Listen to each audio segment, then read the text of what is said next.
Gue ini basi. Gue akan kasih tahu semuanya. Ya, gue akan kasih tahu kebenarannya, kejelekannya, kebusukannya lo. Tapi gue kasih ke gue. Itu uang gue yang beli. Bukan lo.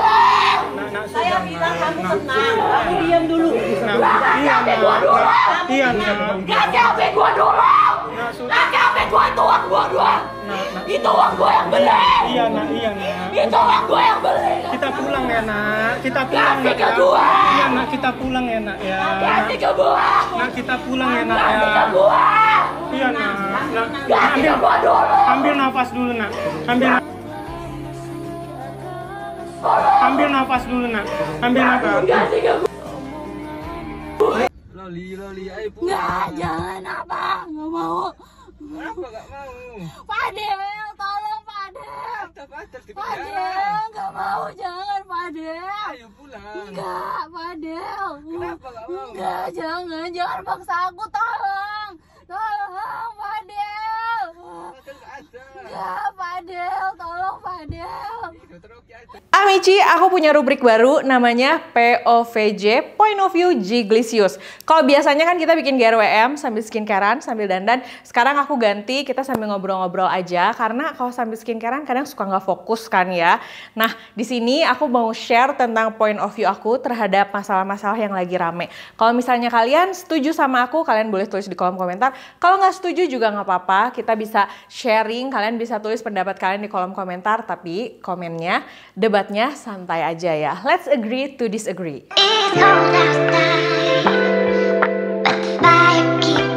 Coba tulis di kolom komentar siapa yang FYP-nya tidak ada berita Nikita Mirzani dan juga Loli. Pasti ada juga kan, nah termasuk FYP aku. Tapi jujur yang aku rasakan saat ada kasus ini, justru aku tuh sedih ngelihat orang yang kayak ngejek-ngejek Loli atau bikin memes tentang Loli atau kayak apa ya, kayak ngetawain Loli dan segala macam. Karena harus kita akui pasti kayak ada permasalahan mental, ada lagi down Lolinya, sedangkan yang melakukan itu tuh pasti orang-orang yang lebih dewasa, sedangkan Loli ini umurnya masih 16 tahun kan ya. Nah sebenarnya kalau masalah Loli ini aku ngikutin banget tuh dari awal, dari yang pas Loli pergi sekolah ke luar negeri, terus dibiayain sama Nikita Mirzani, pindah rumah tiba-tiba, keluar sekolah, bla bla segala macam. Podcastnya Nikita Mirzani juga aku sambil kayak iseng-iseng aku nonton. Cuma setelah dia pulang ke Indonesia dan ketemu si pacarnya ini, aku udah mulai nggak ngikutin. Jadi kayak cuma ngikutin selewat-selewat aja sampai akhirnya sekarang beritanya bener-bener rame di mana-mana. Dari pertama kali Loli pergi ke luar negeri, disekolahin di sekolah yang mahal, bagus sama Nikita Mirzani. Menurut aku itu tuh kayak privilege yang tidak semua orang bisa. Dan aku bisa bilang bahwa tidak bisa menggapai cita-cita, nggak bisa ngegapai impian kita karena masalahnya uang itu adalah hal yang paling menyakitkan, karena aku juga pernah ngerasain hal itu gitu. Dan menurut aku, ini aku cerita dulu ya sama kalian dari flashback ke belakangnya, bahwa aku tuh dari keluarga yang nggak punya uang. Bapak aku tuh dulu di PHK, mama aku penjahit, dan mama aku tuh SD aja tuh kayak nggak lulus gitu loh. Dan mama aku tuh berjuang mati-matian supaya aku bisa sekolah, supaya adik aku bisa menjadi orang yang mandiri gitu ya, sampai akhirnya bisa jadi kayak sekarang. Makanya saat aku ngeliat berita Loli ini, aku sedih banget saat ngelihat banyak orang yang ngolok-ngolok Loli lah, yang kayak bikin itu tuh jadi kayak hal yang lucu gitu. Karena pada saat aku ngeliat ini tuh nggak lucu sama sekali. Menurut aku dari point of view kedua-duanya, pasti dua-duanya tuh saling salah gitu loh. Kayak Nikita Mirzani pasti nganggep anaknya salah karena merasa bahwa lo udah gue biayain, udah gue sediain uang MM-an, udah gue provide dengan segalanya. Sedangkan menurut Loli, kok kayaknya aku nggak disayang ya, aku tuh kurang kasih sayang, aku tuh nggak pernah diperhatiin. Dan harus diakui kasih sayang Loli dari ayahnya atau dari sosok laki-laki juga kurang. Kenapa aku bisa bilang kayak gitu? Karena begitu juga aku. Ini menurut setelah aku baca dan menurut apa yang aku rasakan, kalau anak perempuan yang kurang kasih sayang ayahnya pasti akan nyari kasih sayang dari laki-laki. Entah selalu nyari pacar, nyari kecengan, bergantung banget sama pacar. Nah aku tuh dulu dari sekolah tuh kayak gitu. Karena nggak dekat sama papa aku, terus begitu dewasa juga slack sama bapak aku. Dan jadinya kayak gitu. Aku tahu banget apa yang dirasain Loli. Tapi untuk masalah ini, aku juga nggak bisa nyalahin Nikita Mirzaninya. Banyak yang bilang Nikita Mirzani itu 100% salah karena bla bla bla segala macam. Menurut aku, salahnya ada, tapi tidak 100% salah karena aku punya orang tua, punya bapak aku tuh dulu nggak mau kerja, nggak mau ngebiayain anak-anaknya. Sehingga aku tahu banget di saat ada orang tua yang setidaknya kerja keras untuk anaknya itu adalah salah satu bentuk kasih sayang. Walaupun orang misalnya ngomong, tapi kan kasih sayang tuh bukan uang aja. Tapi cobain deh rasain, nggak punya uang, pergi ke, dulu aku untungnya kuliah karena mama aku bener-bener kerja keras banget. Rasain pergi ke sekolah harus jalan kaki, harus nahan lapar, tapi harus belajar. Itu yang aku rasain dulu. Makanya saat aku ngelihat, kalau aku ngelihat orang-orang yang di-provide untuk sekolah gitu, untuk dibiayain ke sekolah yang lebih bagus, sekolah lebih tinggi, menurut aku itu privilege yang sangat luar biasa banget gitu. Termasuk saat Loli pergi ke luar negeri untuk sekolah, tapi dia malah lebih memilih pulang. Tapi di sini aku bukan mau nyalahin Nikita Mirzaninya atau bukan mau nyalahin Lolinya, tapi aku mau ngasih tahu POV dari aku bahwa dua-duanya tuh memang punya cerita masing-masing. Dan banyak juga yang nyeritain bahwa gue tuh timnya Loli, bahwa begini. Gue ngerasain banget apa yang Loli rasain. Tapi para ibu-ibu juga pada bilang, aku tuh orang tua, aku ngerasain banget waktu anak aku kabur, bla bla bla segala macam. Umur aku sekarang 37 tahun. Aku mau bilang sama kalian, kalau misalnya kalian bilang bahwa Loli gue tahu apa yang lu rasain, Loli gue ngerti banget yang lu rasain punya orang tua yang NPD bla bla segala macem gitu ya, bahwa punya orang tua yang ini. Menurut aku gini, kita memang sebagai anak tuh nggak bisa milih orang tua ya. Kayak kita tuh sebagai anak nggak minta dilahirin juga kok, tapi kok kita diginiin gitu. Tapi kalau memang kita terlahir dari keluarga yang seperti itu, atau misalnya nggak dikasih privilege, atau misalnya tidak sama dengan anak-anak lain, bukan berarti kita harus marah sama seluruh dunia. Karena dulu aku juga ngalamin marah banget sama seluruh dunia. Waktu aku tahu Loli umurnya masih 16, aku langsung flashback sama masa lalu aku langsung flashback saat aku umur 16. Di garis bawahi, waktu aku sekolah, orang tua aku bener-bener strict parent banget. Nggak boleh pulang malam, nggak ada dugem, nonton konser pun nggak boleh, nonton festival musik nggak boleh. Salah satu cara aku untuk kayak bisa menikmati masa muda aku tuh waktu SMP aku ngeband sama teman-teman aku, waktu SMA aku ikutan vokal grup. Tapi kalau misalnya kayak untuk nongkrong atau misalnya kayak untuk dugem lah, nongkrong motor-motoran lah sama teman-teman, atau misalnya nonton konser, itu nggak boleh sama sekali ya, selain emang karena duitnya juga nggak ada sih, tapi memang nggak boleh sama sekali dan itu strict parent. Yang aku lakukan adalah aku berusaha kayak berusaha aku nggak mau ada di ruang lingkup ini lagi, tapi nggak dengan cara kabur gitu. Aku berusaha memandirikan diri aku. Umur 16 kayak Loli, kalau misalnya kalian umurnya masih 16, terus kalian berpikir kayak, gue mau kabur pokoknya, orang tua gue tuh NPD. Ini tips dari aku ya, saat kalian umur 16, 17, kalian tuh emang udah pasti banget pengen lepas dari orang tua. Pasti kalian tuh nggak sejalan sama orang tua. Di luar orang tuanya NPD atau enggak, pasti kalian tuh merasa bahwa gue tuh maunya mandiri, gue tuh nggak butuh sama orang tua gue. Itu udah pasti. Tapi termasuk di saat aku ngeliat apa yang terjadi sama Loli. Umur 16 tuh pasti kan lagi pengen pacaran-pacarannya. Umur 16 tuh pasti lagi bener-bener kayak pengen banget ngebucin tuh, terus pengen banget disayang gitu ya, lagi puber-pubernya lah, pengen 24 jam sama pacar, pasti kayak gitu kan. Dan itu yang dirasain Loli, dimana mungkin sebelumnya dia juga banyak permasalahan sama ibunya. Tapi kalau misalnya kalian memang seumur Loli lagi merasakan apa yang Loli rasain, karena aku nggak bisa ngejudge Loli dan Nikita Mirzani, karena menurut aku ini tuh banyak banget hal yang sebenarnya tidak mereka spill, sehingga susah gitu kita untuk ngejudge ini tuh yang bener Loli atau Nikita Mirzani ya gitu. Tapi kalau misalnya kalian merasa bahwa orang tua gue tuh kayak gini, gue ngerasain apa yang Loli rasain. Harusnya menurut aku ya, kalau memang kalian seperti itu, yang bisa kalian lakukan adalah jadikan diri kalian semandiri mungkin, sehingga kalian tidak bergantung lagi sama orang tua yang mungkin kalian gak suka, mungkin kalian gak kuat ada di dekat mereka. Kalau kalian udah mandiri, kalian buktiin bahwa aku tuh udah mandiri, gue tuh nggak butuh lagi support. Buktiin kalau kalian pintar di sekolah, buktiin kalau kalian lulus kuliah, setelah itu kalian cari kerja sendiri, dan hiduplah dengan mandiri, hiduplah dengan baik. Jangan biarkan orang-orang yang menjadi orang tua itu, jangan biarkan orang-orang yang suka ngejahatin ngomongin kalian tuh ngomong dengan gampangnya, tuh kan gue bilang juga apa, lu tuh gak akan bisa jadi apa-apa, tuh kan gue bilang juga apa, lu tuh gak akan bisa tanpa gue. Justru yang kalian lakukan adalah saat kalian dapat fasilitas, gunakan fasilitas itu sebaik-baiknya, terus kalian jadiin diri kalian semandiri mungkin, dan setelah itu begitu kalian sukses, kalian mandiri, kalian bisa ngelakuin apa aja.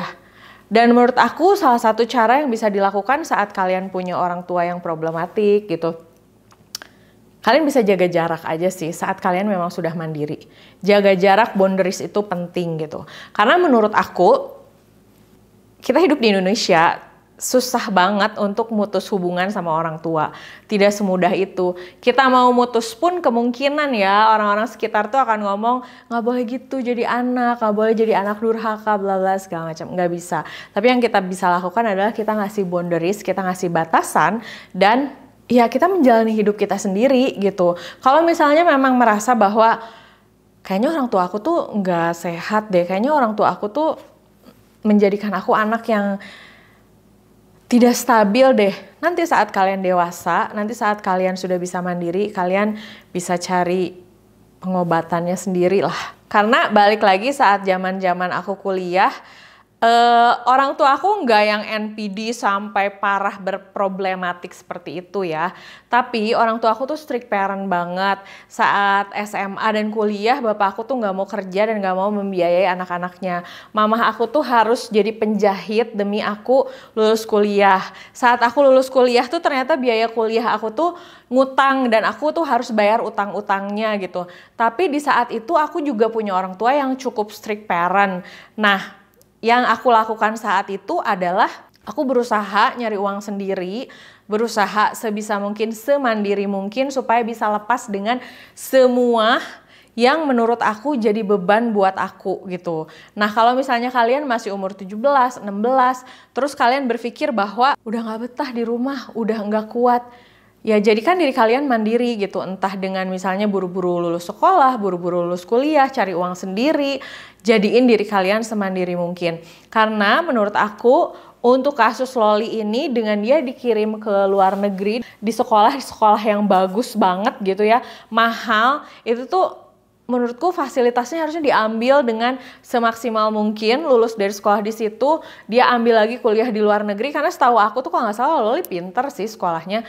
Sekolah, lalu dia bisa bikin boundary sendiri gitu dengan orang tuanya, dan lalu dia bisa hidup mandiri, bisa ngatur diri dia sendiri. Tapi yang dia lakukan, dia di umur 16 pengen hidup mandiri, pengen hidup bebas, pengen hidup hanya dengan pacarnya, yang dimana si pacarnya juga belum mandiri.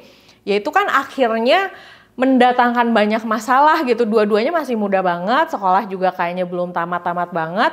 Yang terjadi tuh malah ngedatengin masalah untuk orang lain, untuk keluarga besar, makin heboh, makin rame. Yang ada orang tuh malah ngomong, tuh kan kata gue juga lu tuh gak bisa ngapa-ngapain. Tuh kan memang udah jelas lu tuh pembawa masalah, problematik, jadinya kayak gitu. Jadi menurut aku satu-satunya cara adalah bilang sama diri kalian sendiri, aku bisa jadi hebat, jadi mandiri. At least saat orang-orang ngomong misalnya lu tuh gak akan deh hebat, kamu tuh gak akan pernah bisa jadi apa-apa. Yang harus kalian pikirin tuh setidaknya kalian bisa mandiri, kalian tuh bisa, misal nih kalian bisa kerja, ngekos, memenuhi kebutuhan kalian sendiri, ngatur hidup kalian sendiri, dan bertanggung jawab, sehingga kalian bisa pasang boundaries itu dan bisa menjalani hidup yang kalian mau.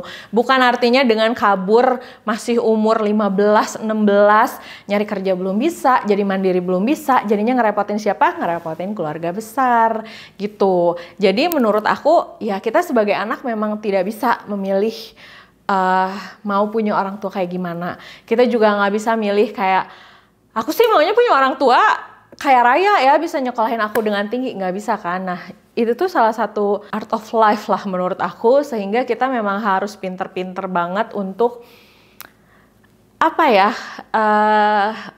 untuk improvisasi gitu dalam hidup, sehingga kita bisa nemu kelayakan untuk diri kita sendiri. Sekarang aku udah bisa mandiri, aku bisa menikah dengan orang yang bisa aku jadiin sahabat sampai hari ini gitu ya. Dan aku bisa mengejar mimpi aku bisa ngejalanin semua hal yang aku mau, dan aku bisa memilih aku mau deket sama siapa, aku mau temenan sama siapa orang yang bisa masuk dalam hidup aku, tanpa ada orang lain yang bisa ikut campur dalam segala sesuatu yang mau aku putuskan. Dan itu aku lakukan karena aku bisa bertanggung jawab, jadi aku mampu untuk melakukan itu, sehingga orang juga nggak bisa untuk ngomong tuh kan gue bilang juga apa, karena aku secara semuanya mandiri dan tidak merepotkan orang lain. Jadi kalau misalnya kalian masih umur 16, 17, kalau menurut aku ya, jadiin dulu diri kalian mandiri. Kalau kalian memang mau lepas dari orang tua, mau lepas dari rumah kalian yang bikin kalian gak betah, jadiin diri kalian sendiri mandiri. Dan setelah itu kalian bisa ngejalanin hidup yang kalian mau. Dan satu lagi, kalau kalian gak betah di rumah, kalau kalian problematik dengan keluarga di rumah gitu ya, jangan jadiin menikah sebagai solusi. Menikah itu bukan solusi, menikah itu jenjang hidup berikutnya menurut aku. Jadi kalau kalian, aduh aku tuh gak kuat sama orang di rumah soalnya strict parent banget, aku gak kuat soalnya di rumah aku dimarahin terus, aku mau nikah aja. Nggak kayak gitu. Kalau kalian mau, jadi diri kalian mandiri dulu, baru setelah itu mau nikah, mau ngapain terserah kalian. Dan karena aku banyak sih nemuin orang yang kayak, Kak aku tuh udah capek, aku mau nikah aja. Lah emang nikah nggak capek? Sama, capek juga. Nanti itu aku bahas di video lainnya. Tapi di luar masalah Nikita Mirzani dan juga Loli, menurut aku Loli itu ABG yang sama dengan kita. Di umur 16 kita tuh pengen bebas, kita tuh pengen melakukan segalanya, kita tuh pengen jangan dilarang, pengennya pacaran, pengennya kemanapun dibolehin, sama. Rata-rata sih sama ya umur 16-an. Dan setahu aku Nikita Mirzani itu strict parent, dimana menurut aku ya nggak apa-apa strict parent, namanya juga orang tua sayang sama anaknya gitu. Jadi menurut aku apa yang dilakukan Loli juga mungkin ya itu layaknya remaja pada umumnya, dan sebenarnya itu problematika ibu dan anak yang terjadi dimanapun, banyak lah pasti yang terjadi. Dan satu lagi ya menurut aku buat kalian yang ngomong bahwa Nikita Mirzani itu begini. Nikita Mirzani itu sebenarnya nggak galak, karena Loli bisa berbuat seperti itu. Kalau orang tuanya galak, nggak mungkin anaknya bisa bertingkah kayak gitu. Aku takut banget sama mama aku. Boro-boro bisa teriak-teriak kayak gitu. Cuman kayak ngeliatin aja gini, pasti langsung dibentak tuh. Jadi sebagai anak juga takut gitu. Jadi menurut aku seharusnya, ya mungkin Nikita Mirzani pasti nggak galak. Karena kalau orang tuanya tipe yang ngajarin anaknya VOC tuh pasti nggak mungkin anaknya berani bisa sampai kayak gitu. Tapi yang pasti ya kita doain aja semuanya bisa berjalan dengan baik, Lolinya juga cepat ceria kembali, dan ya udah gitu perdramaan ini berakhir. Tapi satu pesan aku, kalau kalian kayak masih ada dan merasa ada di aku lagi kayak Loli nih sekarang, menurut aku mendingan kalian berpikir bahwa fokus untuk menjadikan diri kalian mandiri. Oke, udah segitu aja. Nanti aku bahas apa lagi ya. Pokoknya kalian tungguin lagi POVJ. Dadah!